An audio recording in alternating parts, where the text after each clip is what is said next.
Okay, I've got my armature locked up here in my vise. Now you can watch your picture. Take a good look at your picture and start applying dough to this. Clay, dough. Now at first, the armature, the nice thing about the armature, it's going to help you keep your shape. But at first you can be pretty liberal with it. Put a lot on there, start to get the shape of the figure, and it'll take form as you go.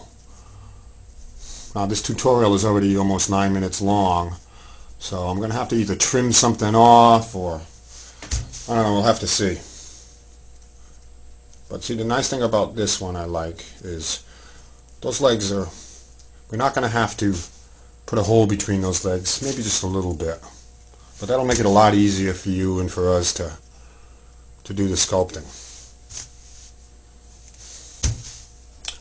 Well, I'm probably going to turn this off and come back when it's got more done, but you get the idea. Just keep filling it in. Don't worry about it for now. Start to get your shape, because with this dough you can put some on, take some off until you get your until you get it the way you want it to look. So I like to work from the bottom up. Tends to be more stable. It's very similar. This is the process you're going to use with the Procreate and with the Super Sculpey. See, so you'll see how it goes, and when you're working with a bigger scale like this, it'll be much easier for you. You'll have a better understanding of what you're doing. You can't just go straight to an actual fantasy miniature. It's just too hard. You don't understand how to do it.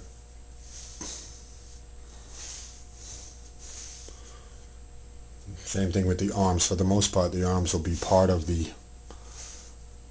part of the body, which will be nice.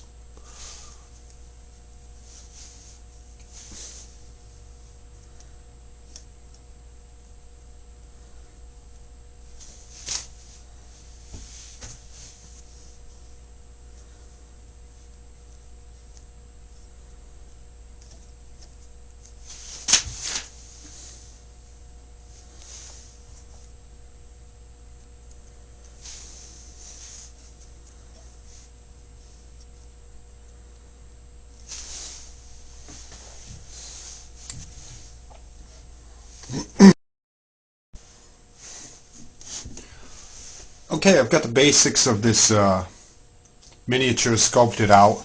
It's just rough formed, and you can see that I applied the dough in ways that mimic the musculature of a person, of a man, of a fighter. So you see the thigh muscles, the stomach muscles, the chest muscles, the arms. So that's what you want to do. You want to apply your large amounts of dough in ways that simulate the human body. Now that we've got the rough form in, now it's time to start using tools, a variety of tools to get real good definition and start to make it look really good.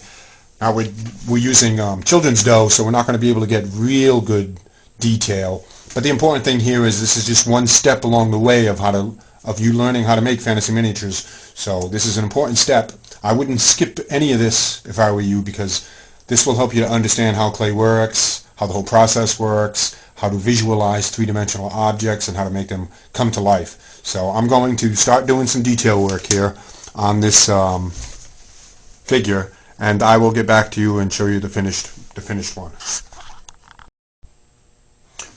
Okay, I in the middle of working this, and I've started my way from the top, and I'm working my way down slowly, doing detail work, and it's coming along pretty good.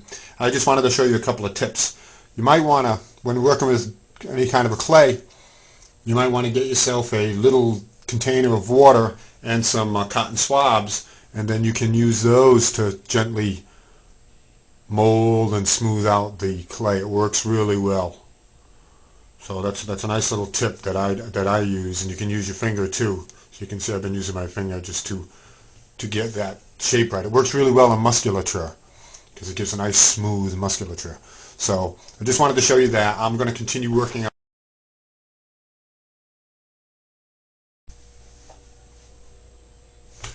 Okay, I've just about reached the limits of the granularity and the detail that I can get on this 6-inch miniature. I've got most of the skeletal structure, the musculature all laid out. It looks pretty good. Not bad considering I'm using child's dough. But I'm going to do a little bit more work, add a few more details. I still have to work on the sword, a little bit on the face. So I just wanted to show you how it was coming along. And I'll be right back as soon as I get a little bit, as soon as I get it to the point where I consider it to be done. The important thing here is that you're not going to get the fine detail you want to get with the real small miniatures. That's just because this clay can't do it. But you're going to learn a lot about the armature and musculature and how to do all of this stuff and how to do actual miniatures if you do this. So I recommend highly that you actually do a 6-inch model like this, or several of them. Try different poses and different creatures and whatnot. It'll be some really good experience for you to understand anatomy. And if you want to get better, you have to do a lot. You should do a lot of drawings on anatomy and notice anatomy, get some books on anatomy, and understand skeletal and muscular structures.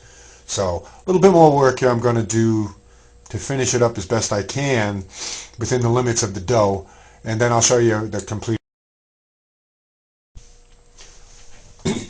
Okay, this miniature is pretty much finished. Came out pretty good considering I used a children's dough to make it.